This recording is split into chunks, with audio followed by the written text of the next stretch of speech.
Hello, and welcome to another episode of Let's Play. I'm Kyle with K&K's Indie Gaming Corner, and I wanted to put out a new video. I wanted to put out some gameplay of a game that I absolutely loved that came out from 2022. It's called Citizen Sleeper by Jump Over the Age, and it plays out more like a tabletop RPG, and it's based in outer space, and you are this robotic cyborg being that is trying to escape the government, trying to break free and live on your own. As you're doing that, you're making friends along the way. I will say there is a lot of reading in the game, but it is absolutely incredible. Some of the best writing out of any game that I've ever seen. One of the best musical soundtracks that I've ever heard, and some of the best artwork that I've seen in a game. And I think that if you have not played it, you definitely should play it and give it a shot. On top of that, it is on Xbox Game Pass right now, so if you have it, there's no reason for you not to try it out. And if you do not have Game Pass, you can pick it up on the Nintendo Switch, Steam, and I believe PS5 as well. So yeah, it is called Citizen Sleeper, and I hope you enjoy. We'll do a new game.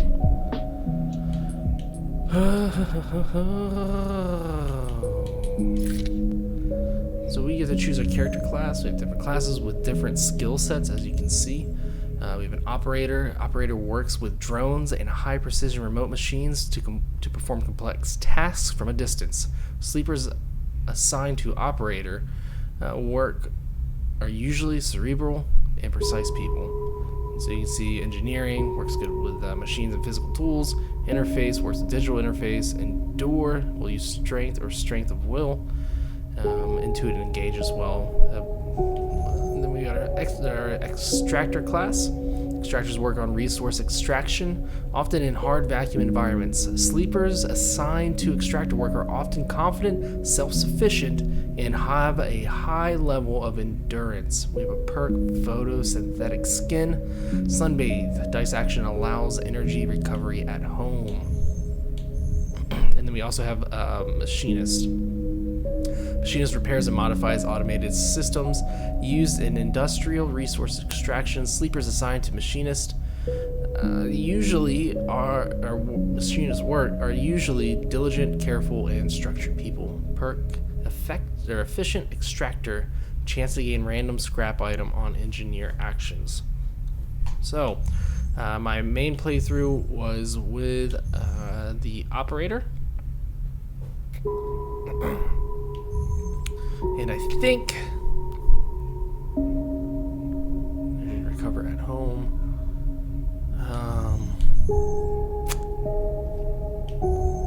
I don't know, I really like the operator. Let's try someone different. Machinist. Extractor.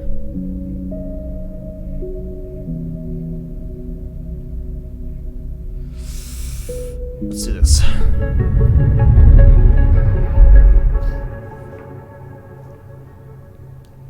Drinking, it is Hazy Truth by Rheingeist. It's a delicious hazy IPA. The first thing you become aware of on waking is the disconnection, the delay between thinking and feeling, between wanting to act and acting. Minor, almost imperceptible, but always persistent. It's at its worst when waking, when yourself has spent many dark hours recalling what it felt like to be real, to be a person, to be in the body that was indisputably yours. We gotta think of the body, we gotta forget the body. We want to think about the body. I leap into a cold lake on a hot day, a sting of blood welling from a fresh wound, the friction of a fingertip. All of a sudden, the memories are closer than you thought, blurring as you approach until you can't tell from one from the other. The cold slips in behind and around you, and the sensations fade out of reach. Perhaps you should be thankful for the dulled nature of this new body. Given your current circumstances, the walls of the container feel immediately present. Cold, hard, and your back and face, cramping your limbs. You resist the desire to stretch, knowing that the claustrophobia comes next, and retreat a little from your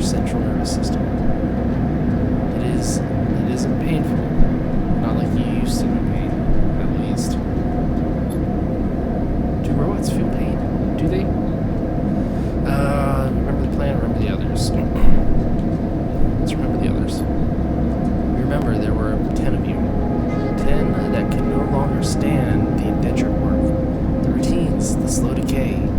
10 whose belief in their promised future was slowly dismantled day by day, until they realized they had sold away everything that could and would ever matter. 10 that would escape, or at least die trying. Some were lost in the shaft, others never found the meeting point. Only a few made it to the containers. But the freighter, as far as you know, left. It feels like enough. Enough to know that you might no longer be on that grim and heartless rock. Even if, in the airless hold of the freighter, you might freeze solid long before you reach any destination. Let's try to rest.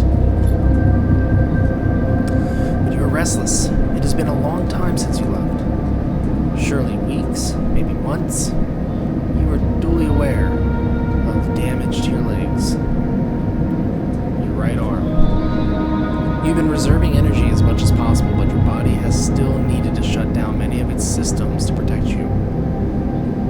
You have spent much of that time asleep, knowing that anything else would be impossible to endure. You feel the weight of that impossibility begin to gather.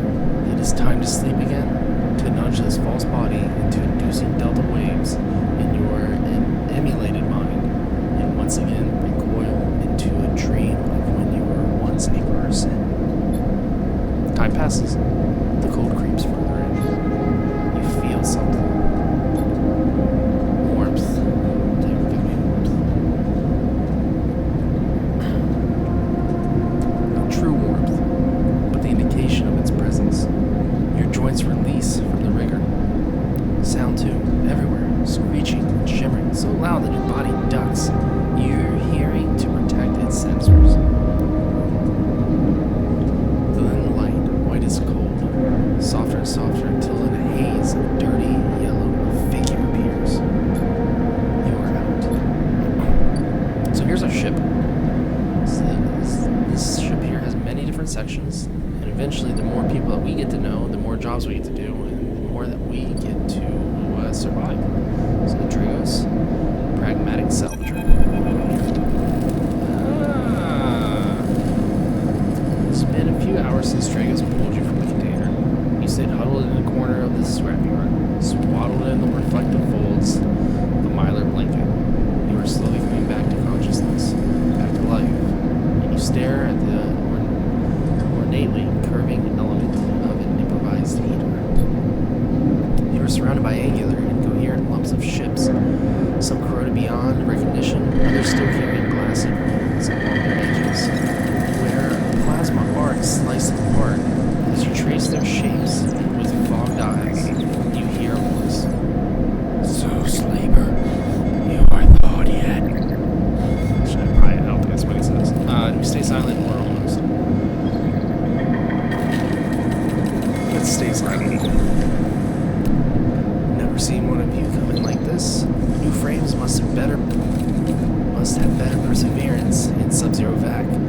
Seen more than a few of you frozen solid to haul plates or inside outer locks in my time. They weren't so lucky. Dragos comes into focus, shrouded in makeshift tech, his headset with its glinting eyes, the mark of a drone operator. On his shoulder, one of his symbiotically linked drones perches its irising eye, locking you with an unflinching stare. I don't know, he might have to tell you.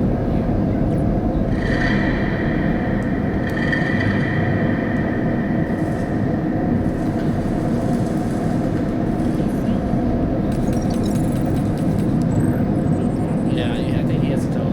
Can you shut the door, please?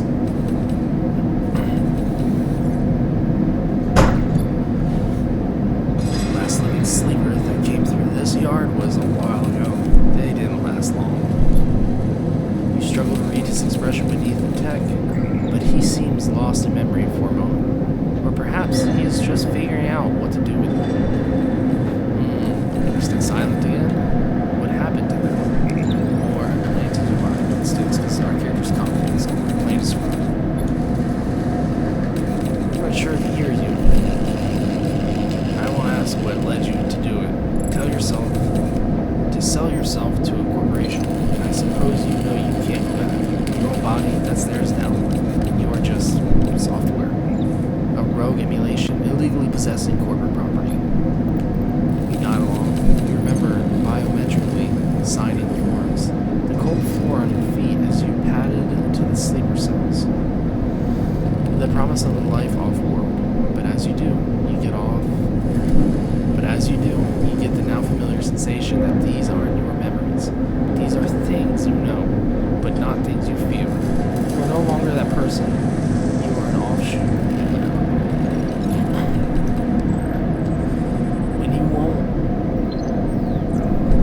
What you won't know is what's ahead. At least the last window. There's no easy way to put it. The body of yours is falling apart. It's the same for any sleeper who makes it out.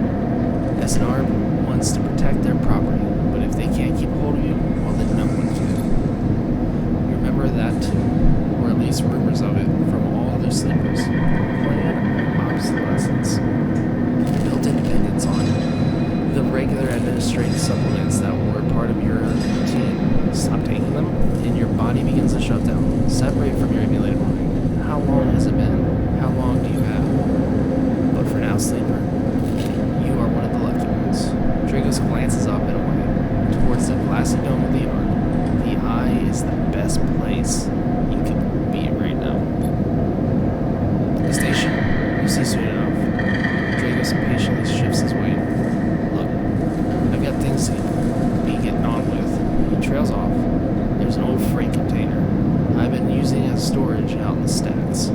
We haven't been pulling in much valuable scrap these days, so you're welcome to it. Something wells up inside of you. Emotion, fatigue. You shakily get to your feet. Alright, you need to head up there. You look like you need some rest. And with that, Drago stalks back into the wrecks. His drones already converging on the rusted hulk. Plasma flashes silhouetting his spindly figure as he returns to work.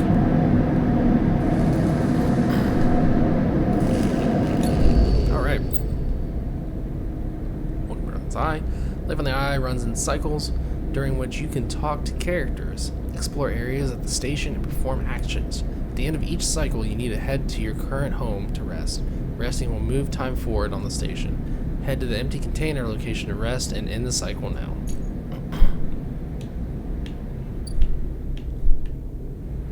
Alright, so here's our empty container.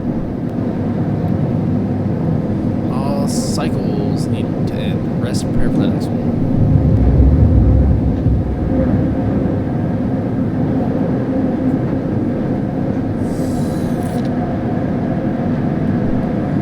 You wait curled up in the corner of the container and begin slowly assembling the world around you. After all this time, you found this body and the one you wake in now. Strange and disjointed, its messages readable but somehow wrong. You sit up, pulling the mylar blanket close against the cold.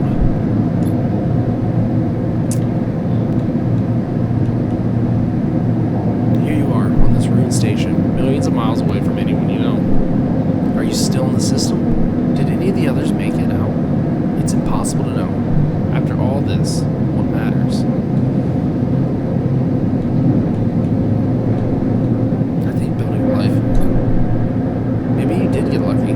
Finding yourself here, maybe here, on the edge of everything. There's a life for you to build. But before you can build anything, you'll need to learn to survive. Maybe if you can do that, you can make a life for yourself. Dragos has left a few comforts in the container.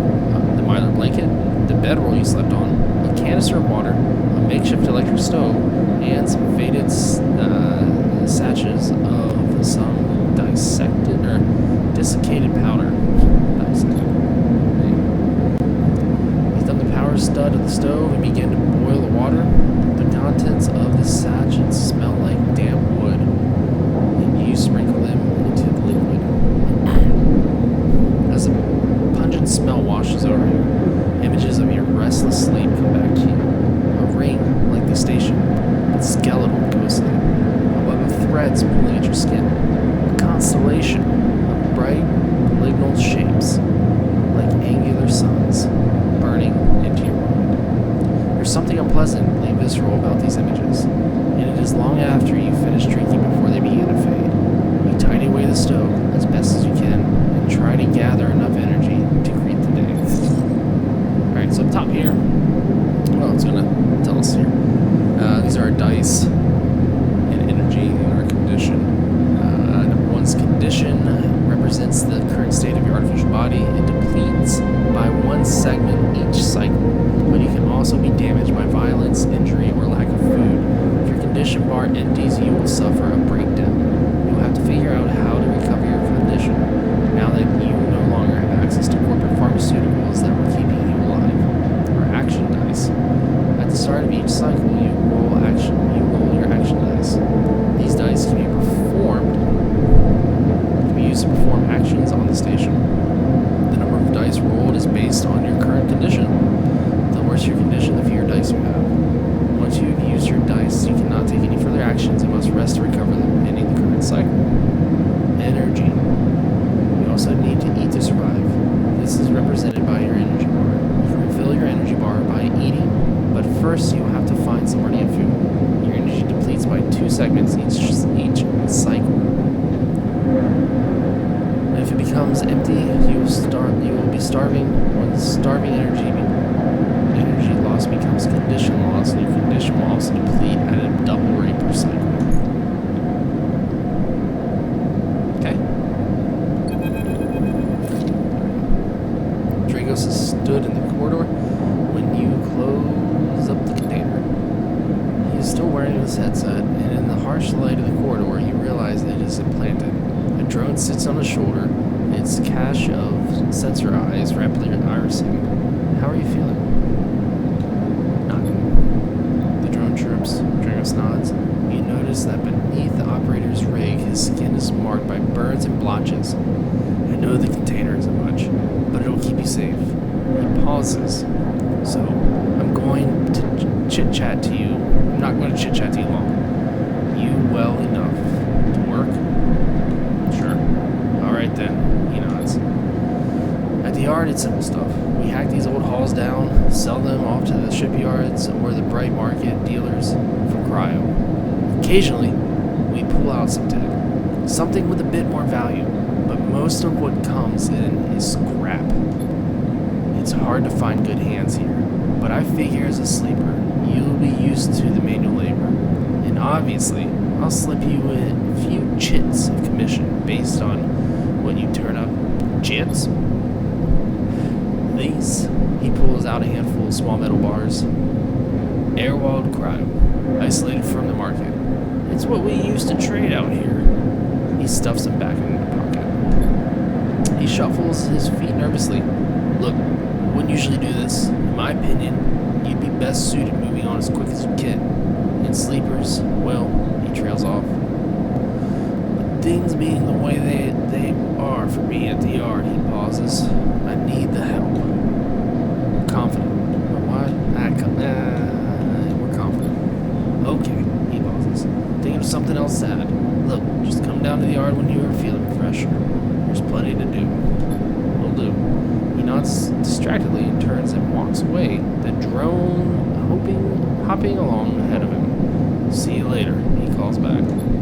Looks like it's time to get to work. Empty container. Lowering gate. There's our ship. Alright, shipyard. Dragons are here. And that's all we have access to right now.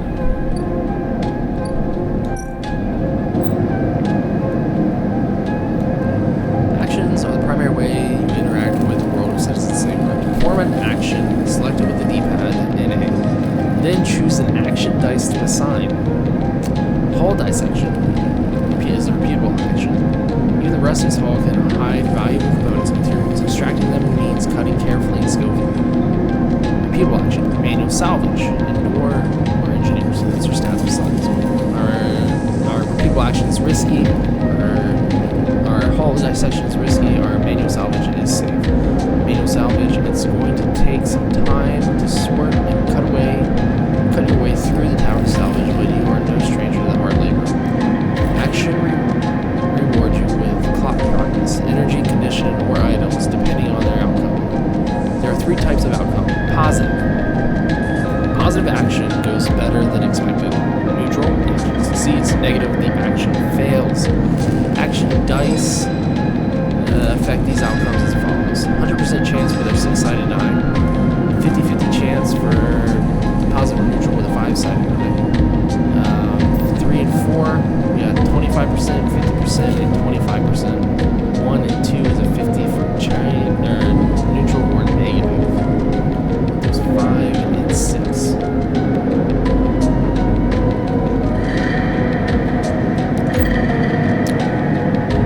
Action display information about their type, risk level, and skill, and modifiers that apply to the action. 1. Type. Either critical or repeatable critical actions can only be performed once. 2. Risk. Either safe, risky, or danger. Safe. No loss of condition, energy, cryo. Risky. Negative outcome means cryo or energy loss. Danger. Negative outcome means condition loss. Neutral outcome can mean cryo or energy loss. So we want to avoid the danger. 3. Skill. Skill that the action requires either engineer, interface, endure, intuit, or engage. Modifier either -1, 0, +1, or +2. This is added to the action dice when slotted and improves its value. Some actions require +1 performed. Okay.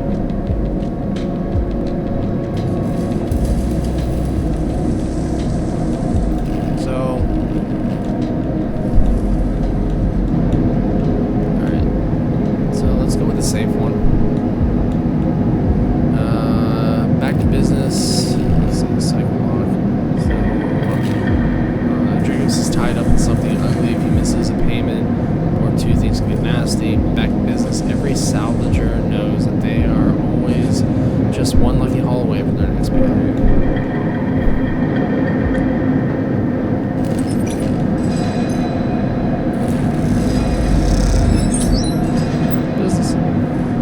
Clocks. Actions often progress clocks. Clocks are displayed below the action that filled them, and they track your actions. So that's the very bottom. And how they affect the world. Filling a clock means something good or bad is about to happen. Some clocks, such as the one tracking Dragostats, are cycle clocks. These clocks tip themselves once each cycle and can complete without player's input. Any active cycle clocks will be displayed on the icon of that location. So we're still safe, so we want to keep doing this. Oh. Tutorial, drives and navigation. If it's Citizen Sleeper, you will unlock drives as you discover more about yourself in the world. Drives guide you in pursuing specific objectives depending on which path you wish to take. You can track drives, and any tracked drive will place a yellow marker on location that will help you pursue your goal. Access your drive menu with left bumper. You are now free to explore Erlen's Eye and make a life for yourself here. Try tracking a drive to help you survive. Look for food to keep your energy up and a way to recover condition. Fill clocks to progress stories and find new opportunities. Remember to end cycle at your home when you are out of dice. Scroll, rotate camera.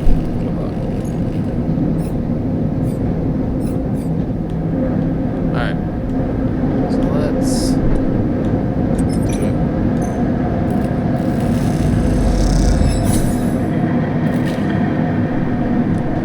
So I'm just gonna bust all these. Let's save frame.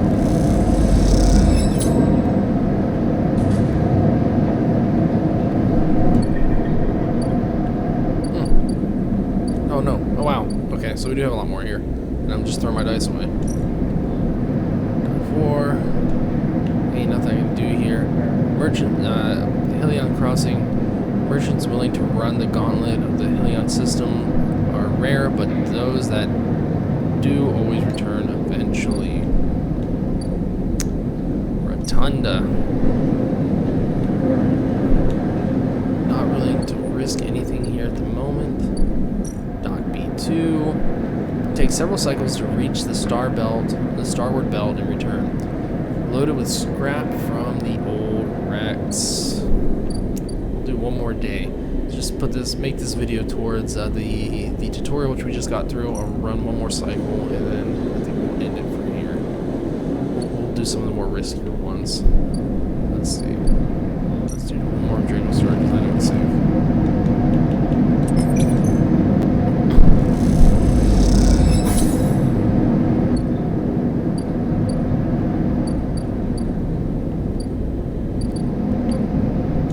Home is where the heart is.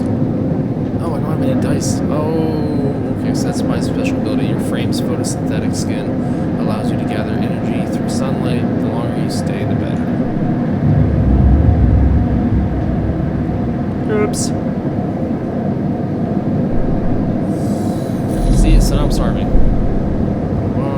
This time you don't wake up. Instead, the ghost of the station that's shifting, skeletal rings surround you. For a moment, you are gone, absent from your own body, stretched out across the colorless void, and then the connections begin to establish themselves, threads tugging on the edge of your mind. These threads become vectors of exchange and then extensions. As you feel your thoughts slipping away down them, dissolving into millions of distributed nodes, they connect to you. You see the station. No, you feel the station. A web of texture in a smooth black liquid when touching. Find a point at the station and you connect to it. Pulse through it. Follow loops and paths under and around it. You touch more points than you have fingers. And then you try, in a moment of impulsiveness, to connect them. The flow passes through you so rapidly that you feel yourself being carried with it, splitting and separating, eddying and gathering. As you do, things occur to you, things you can't possibly know. You reach out, try to grasp them, try to touch them. You notice a tugging feeling pulling at you consistently, as if it were a small child. Somehow it is pulling in two directions at you at once. You look down, all of a sudden everything shuts off. Come back trembling into this unfamiliar body of both yours and not yours all at once. You find yourself standing in the container, your eyes now open in the dark to the dark steel walls. You feel a change within you, a shift. Close your eyes for a second, and you feel it waiting there. The station splayed out across your mind. A storm of connected nodes, waiting to be explored, and then it is gone. I need to go get food. I'm starving. This is good.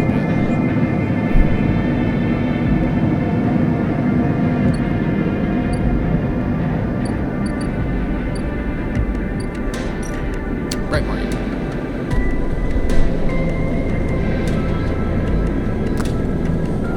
Danger. Ask for directions. Why wander when there are hundreds of people that live and work within the bright market? All you need is to encourage and approach them. Risky.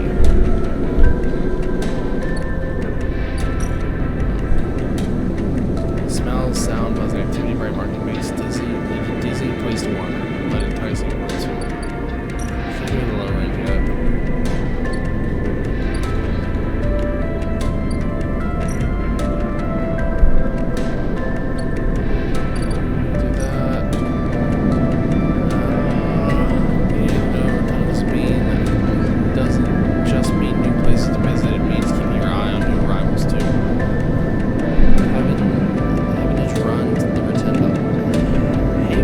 Run the rotunda.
just gonna do this.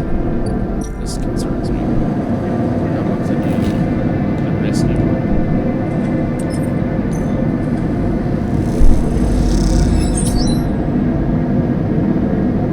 Alright, so we're almost done with that. And then also I want to do this.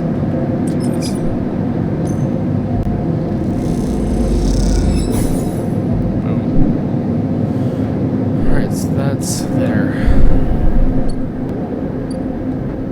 Let's go to sleep, I guess.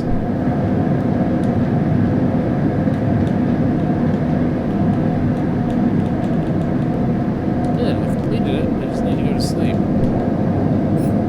You aren't finished with the cycle. Complete active scenes to proceed.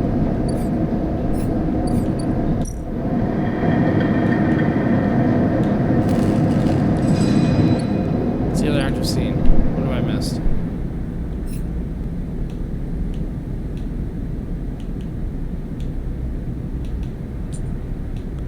Find a doctor.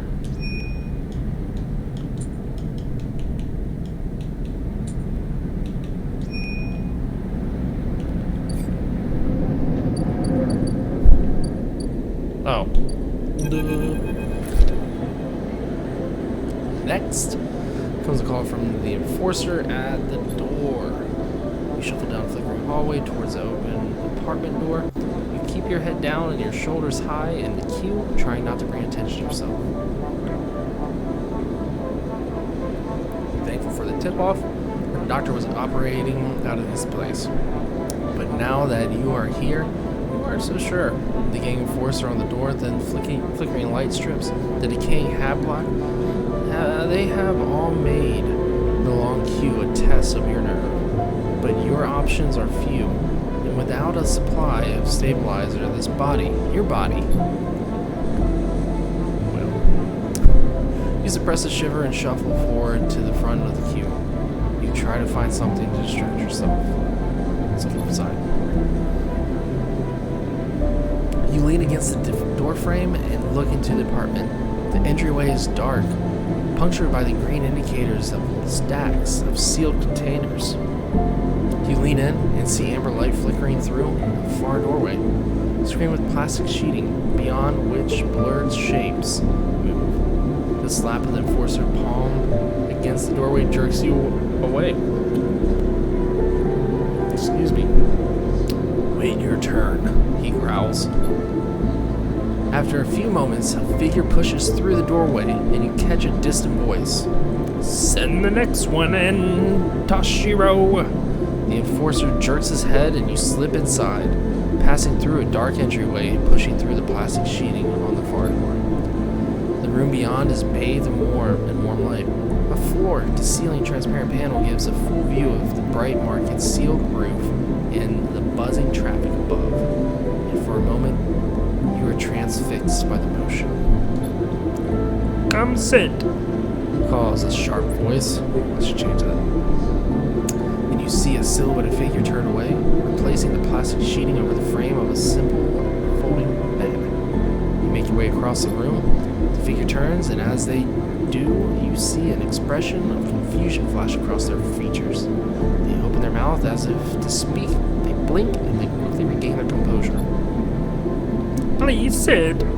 They gesture to the bed, then turn to an open case of tools on the table. You sit.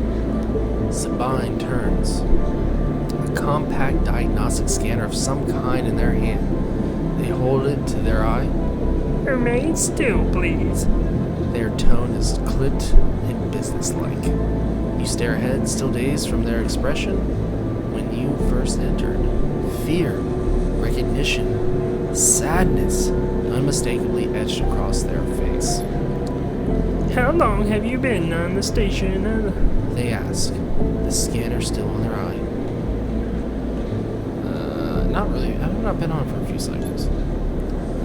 They lower the scanner and meet your eye. You can talk? They glance towards the doorway. I know the conditions aren't ideal, but I need you to be honest with me. They make sense of adjustments to the scanner. Or you can leave. They set the diagnostic scanner on the table. I'm going to start by assuming you don't know anything. They take your arm and roll up your sleeve, inspecting your synthetic skin. Your body is dying. They say it without ceremony, without drama. It's a little dramatic, sorry. But not without empathy. Yes, an ARP doesn't like to see its proprietary technology let loose to prevent bodies like yours, frames, as they call them, from being stolen, repurposed, or in your case, escaping. They built in a process of so-called planned obsolescence. Oh man, I should have chosen this voice. Frames decay rapidly when not regularly injected with stabilizer, one which as an ARP remains the sole producer of. They look up. Sound familiar? You know this. They shift their seat. You aren't the first sleeper I've encountered. You wait for more, but they go back to their inspection. They swap to your other arm, running some thin metal device over your skin. You feel your forearm tremble. I'm sorry, Sabine says, and you are unsure if they mean for the cold touch of the metal or everything else. Simulations like this, sleepers for the most part people, are classified as people in any of the circuit systems. You have no rights, no status. They focus hard on the inspections of your arm. And as an ARP has no reason to release stabilizer into the market. Sabine looks up, as if to apologize again, but they stop themselves. I know a little of this is of use to you. They turn away, disassembling the metal instrument and cleaning it. Silence fills the room as Sabine works, and then the silence gives way to tension. You stare at their back, willing them to say something, anything. Sabine turns and faces you. I may be able to help. They sigh, and you see the darkness under their eyes. You hear the fatigue in their voice. They gesture to the door. You saw Toshiro outside. You nod.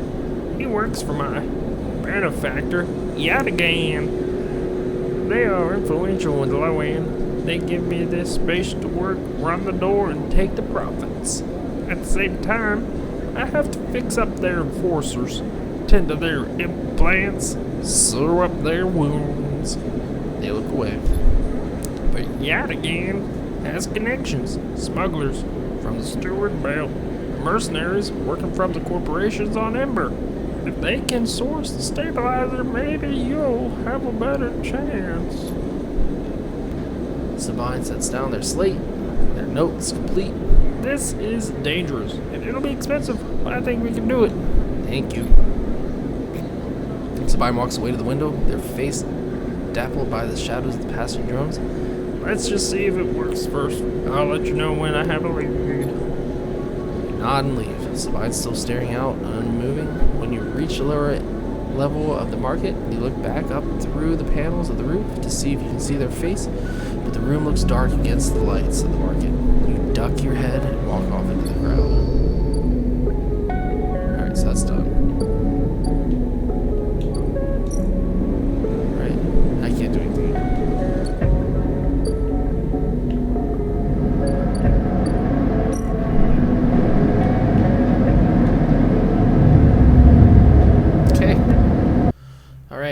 Well, I appreciate you all watching. I don't know what's going on with my camera right now. It's, I don't know. But anyways, I appreciate you all watching. Sorry for the camera issues. If you would like to see more of Citizen Sleeper, please let me know in the comments. And please make sure to like and subscribe.